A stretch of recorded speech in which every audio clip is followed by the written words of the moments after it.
Assalamualaikum warahmatullahi wabarakatuh. Kami dari kelompok 1 yang beranggotakan Raihan Muhammad Iqbal, Siti Yumniah, Solikah Nur Saadah, Sarifah Nazihah, Siva Nur Hanifah, dan Titi Setiawati akan mempresentasikan makalah kami yang berjudul Hakikat Penelitian Tindakan Kelas.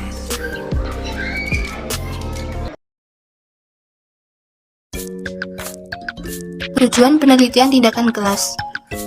Penelitian tindakan kelas berasal dari istilah bahasa Inggris yaitu Classroom Action Research, yang berarti penelitian yang dilakukan pada sebuah kelas untuk mengetahui akibat dari tindakan yang diterapkan pada suatu objek penelitian di kelas tersebut. Penelitian tindakan kelas pertama kali diperkenalkan oleh Kurt Lewin pada tahun 1946. Menurut Mill, penelitian tindakan kelas diartikan sebagai penyelidikan yang sistematis yang dilakukan oleh guru dan kepala sekolah untuk mengetahui praktik pembelajarannya. Dalam konteks pekerjaan guru, penelitian tindakan yang dilakukan disebut penelitian tindakan kelas. Dengan demikian, penelitian tindakan kelas dapat diartikan sebagai suatu kegiatan dengan mencermati sebuah kegiatan belajar yang diberikan tindakan yang kemudian secara sengaja dimunculkan dalam sebuah kelas atau meningkatkan mutu pembelajaran di kelas. Seperti penelitian tindakan pada umumnya, ada sejumlah tujuan yang ingin dicapai oleh pelaksana penelitian tindakan kelas. Menurut Wina Sanjaya, tujuan penelitian tindakan kelas meliputi 3 hal. Yang pertama, peningkatan praktik. Dalam penelitian tindakan kelas, masalah yang dikaji oleh peneliti yaitu masalah yang dirahasiakan oleh para praktisi. Misalnya, guru ketika melakukan proses pembelajaran di kelas, dan tujuan yang ingin dicapai oleh penelitian tindakan kelas yaitu untuk meningkatkan kualitas praktik di lapangan. Dengan demikian, dalam pelaksanaannya, guru terlibat secara langsung dari mulai merancang sampai melaksanakan penelitian tindakan kelas itu sendiri. Yang kedua, pengembangan profesional. Penelitian tindakan kelas merupakan salah satu sarana yang dapat mengembangkan sikap profesional dari guru. Melalui penelitian tindakan kelas ini, seorang guru akan selalu berupaya meningkatkan kemampuannya dalam pengelolaan proses pembelajaran. Guru akan selalu dituntut untuk mencoba hal-hal yang dianggap baru dengan mempertimbangkan pengaruh dari perubahan serta perkembangan sosial yang ada. Dan yang ketiga, peningkatan situasi tempat praktik berlangsung. Dewasa ini perkembangan ilmu pengetahuan dan teknologi berkembang sangat pesat yang memungkinkan setiap orang dapat dengan mudah mendapatkan sebuah informasi. Dengan adanya perkembangan piranti seperti komputer misalnya, bukan hanya secara kuantitas dapat menyajikan ilmu pengetahuan saja, akan tetapi juga dapat mempengaruhi gaya belajar seseorang. Guru yang profesional dalam mengerjakan tugas mengajarnya akan senantiasa memanfaatkan perkembangan ilmu pengetahuan yang baru untuk meningkatkan kinerjanya. Dan dalam penelitian tindakan kelas ini merupakan salah satu cara yang dapat dilakukan oleh guru untuk menguji sekaligus memanfaatkan berbagai rekayasa teknologi untuk meningkatkan pemaparan yang telah dijelaskan secara umum. Menurut Mulyasa, penelitian tindakan kelas bertujuan untuk yang pertama, memperbaiki dan meningkatkan kondisi-kondisi belajar serta kualitas pembelajaran. Yang kedua, meningkatkan layanan profesional dalam konteks pembelajaran, khususnya layanan kepada peserta didik sehingga tercipta layanan prima. Yang ketiga, memberikan kesempatan kepada guru untuk berimprovisasi dalam melakukan tindakan pembelajaran yang direncanakan secara tepat waktu dan tepat sasaran. Yang keempat, memberikan kesempatan kepada guru mengadakan pengkajian secara kegiatan pembelajaran yang dilakukan sehingga tercipta perbaikan yang berkesinambungan. Dan yang kelima, membiasakan guru dalam pengembangan sikap ilmiah, terbuka, dan jujur dalam kegiatan pembelajaran. Selanjutnya adalah manfaat penelitian tindakan kelas. Adapun manfaat dari penelitian tindakan kelas adalah sebagai berikut. Yang pertama, inovasi pembelajaran. Yang kedua, pengembangan kurikulum di tingkat sekolah dan kelas. Guru kelas bertanggung jawab terhadap pengembangan kurikulum dalam tingkat sekolah maupun kelas, sehingga penelitian tindakan kelas sangat bermanfaat sebagai salah satu masukan. Dan yang ketiga adalah peningkatan profesional guru.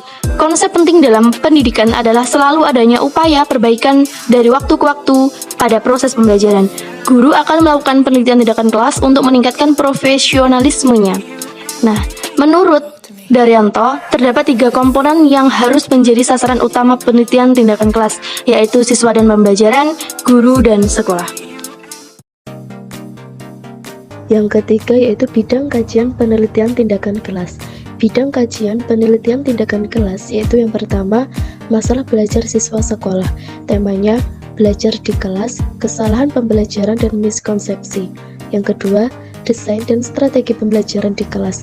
Temanya, masalah pengelolaan dan prosedur pembelajaran dan interaksi dalam kelas. Yang ketiga, alat bantu media dan sumber belajar. Temanya, masalah penggunaan media perpustakaan dan sumber belajar di dalam atau di luar kelas. Yang keempat, sistem evaluasi.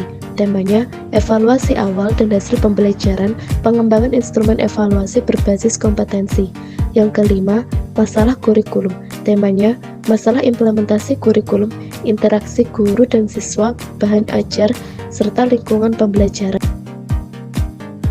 Kelebihan penelitian tindakan kelas. Menurut Kunandar, kelebihan PTK adalah sebagai berikut.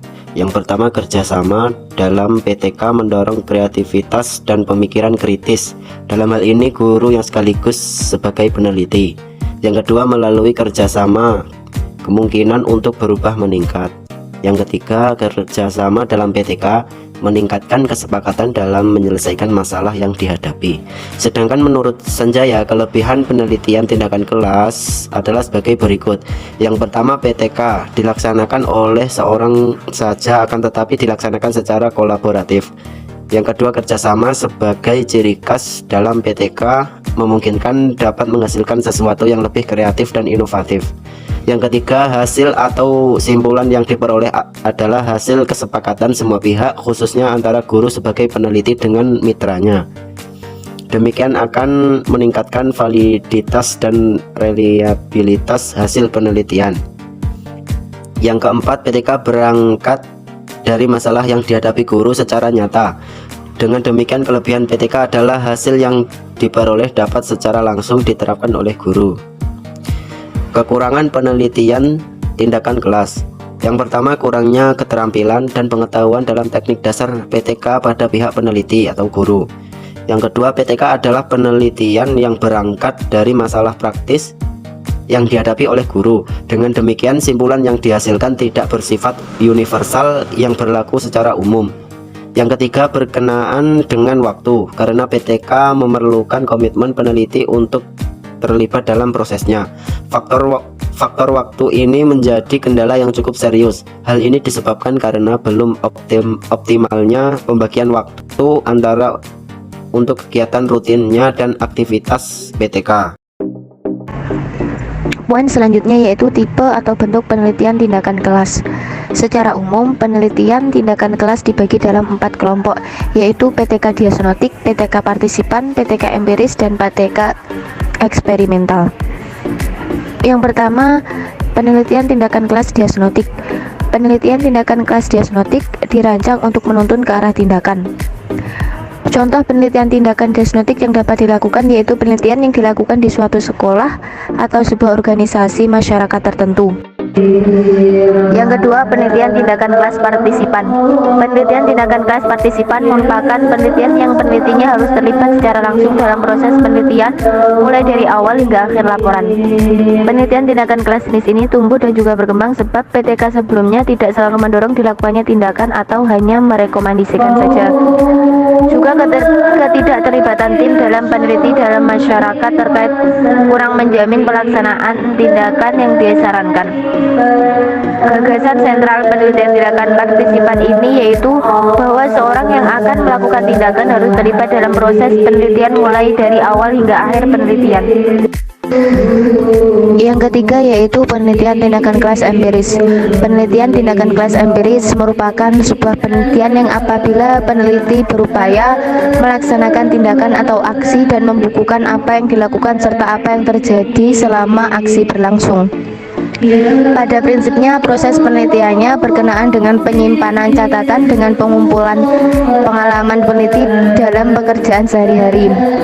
Gagasan dasar penelitian tindakan kelas jenis ini yaitu melakukan suatu, membukukan apa yang dilakukan, serta apa yang terjadi. Kelemahan dari penelitian tindakan kelas jenis ini yaitu bahwa simpulan ditarik dari pengalaman dengan satu kelompok atau beberapa kelompok yang berbeda dalam berbagai segi yang tak terkontrol. Penelitian tindakan kelas eksperimental merupakan sebuah penelitian yang dilaksanakan dengan upaya menerapkan berbagai teknik maupun strategi secara efektif dan juga efisien di dalam suatu kegiatan belajar mengajar. Dengan diterapkannya penelitian tindakan kelas ini diharapkan agar peneliti dapat menentukan cara mana yang paling efektif dan juga efisien dalam rangka untuk mencapai tujuan pengajaran. Dari berbagai jenis penelitian tindakan kelas, penelitian tindakan jenis ini merupakan penelitian tindakan kelas yang memiliki nilai potensial terbesar untuk kemajuan pengetahuan ilmiah, sebab dalam keadaan yang menguntungkan memberikan uji coba yang mantap tentang hipotesis tertentu. Namun ia merupakan bentuk penelitian tindakan yang tersulit untuk dilakukan dan berhasil.